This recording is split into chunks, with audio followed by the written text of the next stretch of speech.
विचार राष्ट्रीय एवं सामाजिक चेतना को समर्पित टीवी चैनल का प्रकल्प है। विचार का उद्देश्य एक धर्म, एक संस्कृति, एक सभ्यता, एक खान पान, एक आचार विचार, एक पूजा पद्धति, एक पहचान को स्थापित करना है।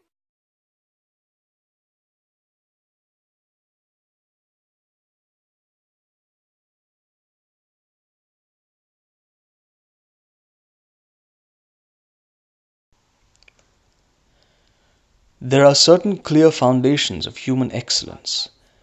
These are those things in our personalities that are superior to what is found in other species of animals and birds.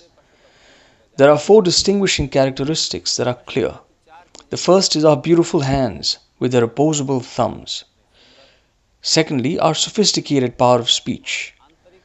And then in our inner faculties, we have the intellect and the heart or mind. The work of combining these 4, the intellect, heart, speech, and our hands, is known as karma. So the first steps of the great sage Patanjali's 8-fold path of yoga are called yama and niyama, namely the restraints and commandments or rules. It's quite fascinating that when people talk about meditation, they immediately think of samadhi or deep rapture. And so it arouses many people's interest in practicing meditation or experiencing samadhi. I notice how people get into various types of meditation, practicing it, experimenting with it. Words like meditation and samadhi have become quite prevalent, quite popular nowadays.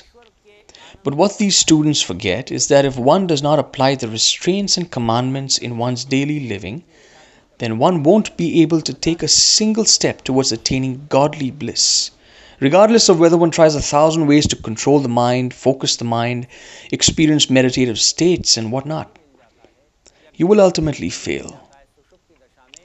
Well, you may attain certain pleasurable states of mind during intense focus. And that pleasure at the mental level can also be found using certain intoxicants, as well as in a state of deep sleep. But bliss is a godly quality, not a mental state. Always remember that drawing closer to God is very different and at a whole other level from simply suspending the mind using different techniques in order to achieve an altered state.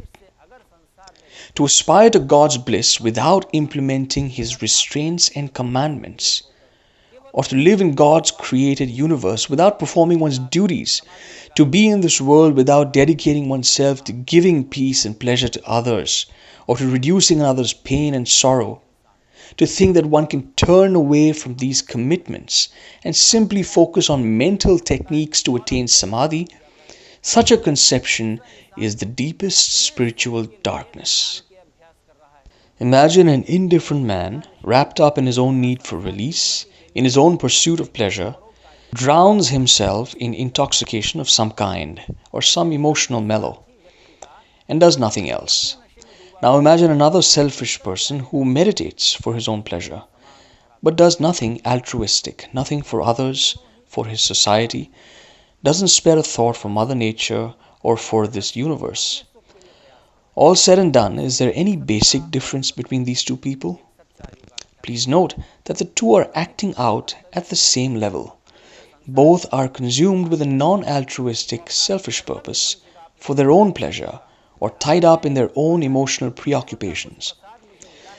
That is why a true lover of God, a true practitioner of yoga, will always consider it his responsibility to reach out and share whatever little bliss he has received from God with his fellow living entities. He never shirks this responsibility. He never turns away from the world, but works to make it more balanced and just. That is why don't ever think one can achieve godly bliss only via one's own personal prayer or meditation or faith and worship. A vehicle doesn't run on a single wheel. It needs at least 2. Therefore, you must also actively engage in selfless works. So, while engaging in altruistic activities, try to fit in whatever little meditation and prayer you can. By all means, do your meditation, prayer and yoga, but also keep developing one's altruism. The works that you do for your own needs, like earning a living or entertainment, these are not wrong. But to do these while causing some harm or deprivation to others, that is a problem. While working to fulfill one's own needs, if one can do a little bit for others also, even a good deed every day, then that would be nice. Also, a little sadhana or spiritual practice every day. Any ordinary person, whether or not he or she is well educated, should have no problem doing something as simple as this. We only need to be aware that we do not become obstacles in the welfare of others. This is ahimsa, or non-violence, the first of the 5 restraints.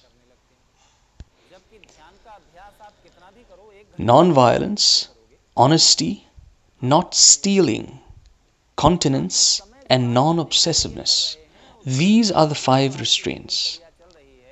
And people try to practice meditation without paying any attention to these restraints and commandments. Let's say you practice meditation for an hour or 2 every day. After all, you're not a great yogi who meditates for several hours every day. So for an hour or 2, and then the rest of your 16 or so waking hours, one ought to live by these basic restraints and commandments during the rest of the day.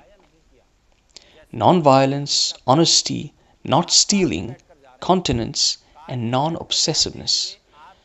God sees the extent to which one lives by these based on circumstances and context. Take non-violence, for instance. Say you're driving your car. While driving, you can't possibly be aware whether you are driving over an ant or not.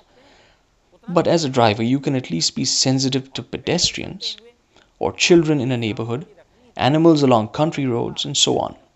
Wouldn't you be careful of those?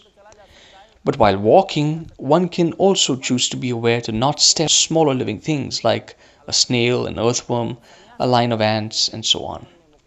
That becomes possible. So, depending on circumstances, the level of non-violence that is pragmatic also changes. Now, the sannyasis, or those who have completely renounced material life for liberation, they are very attentive to extreme levels of non-violence. In the same way, we have another restraint, honesty. Do not lie for one's own selfish ends. But say one lies to protect oneself from harm or to benefit others, then perhaps it will leave an imprint on one's subconscious mind. But for an ordinary householder who is not on track to achieve liberation in this very life, he or she can at least keep the lies to this level only. Another of the restraints, continence, means to be faithful to the person one has chosen as a life partner. Yet another of the restraints, non-obsessiveness, means that if one consumes or hoards more than one's needs or one's convenience and perhaps a little entertainment, then it becomes a cause of subconscious aberration or sin. The last of the restraints, non-stealing, means to be aware of ownership, to not misuse without permission what is not one's own, to maintain protocols of communication with one's fellows. What would you call a person who uses fraud or exploitation to build a big commercial empire, who builds a mansion from those earnings, who buys hundreds of pairs of footwear and thousands of suits? You would probably agree he needs to be treated for mental illness. You would agree that hoarding so much more than is necessary is going to entangle his own mind. So non-obsession means that it is better not to keep more than necessary to meet one's needs, convenience, and perhaps little pleasure. Because if one does, then one's own mind will become involved in protecting it or consuming it, and one won't have the energy for truly productive work. So these 5 restraints are to be consciously observed in one's daily life, not just as an individual, but as ethics for the whole society. To the extent that these ethics of restraint are observed by individuals in a society, to that extent there will be satisfaction along with prosperity in that society. Now, to manage these 5 restraints, the great yogic teacher Patanjali recommends a very simple rule or commandment, Ishvara Pranidhana, which means dedication to God. To take a few moments every day to absorb one's mind in the Lord and to put oneself and one's actions in God. And similarly, when undertaking any task, to take a moment to dedicate it to the Lord, to close one's eyes for a second and ask one's conscience whether this action is agreeable to the Lord or not. You may ask, how will I know God's will? There is nothing mysterious about this. You will know it yourself. Use the golden rule. Whatever behavior you are about to adopt, would you like the same behavior used with you? If the answer is yes, then that action is agreeable to God. And if the answer is no, then better not to do the same to someone else. This moral language of dharma or ethics is linked with dedication or surrender to God. Before committing an act, to simply ask oneself whether this will harm any other member in God's creation. This itself will put that act in God. And after doing the task with one's best effort and sincerity, to leave all worry of its results or its fruition or expected benefits or problems to God rather than to obsess about it. Because such speculative worry will sap your ability to actually perform the task itself.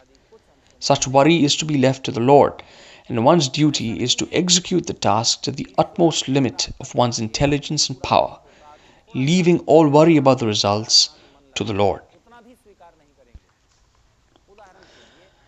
In this way, experience the pleasures of life as well as godly bliss. Work for one's own needs, but also develop altruism. And spend a little time each day absorbed in thoughts of God, dedicating all work to Him, not worrying about the results, and giving thanks for what is received. Don't ever think that God won't accept whatever little you can do, however haltingly or disjointed. For example, imagine a student studying a heavy subject like math or physics or chemistry. He reads a couple of pages, then his mind loses focus, drifts away. After a few minutes, he brings his mind back to his book and continues to read, and in this way he finishes reading 10 pages. Does it mean he hasn't grasped those pages? He certainly has, though he could have absorbed more in lesser time if his attention was sustained. In the same way, if one's mind is not focused enough in God consciousness, doesn't matter. Whenever it goes astray, simply bring it back and continue. There is no loss at all on this path. One's ability and attentiveness continues to improve. So why not make a start, one step at a time? Then gradually, from within, you will receive inspiration and assistance from the Supreme Lord, even in the spiritual realm.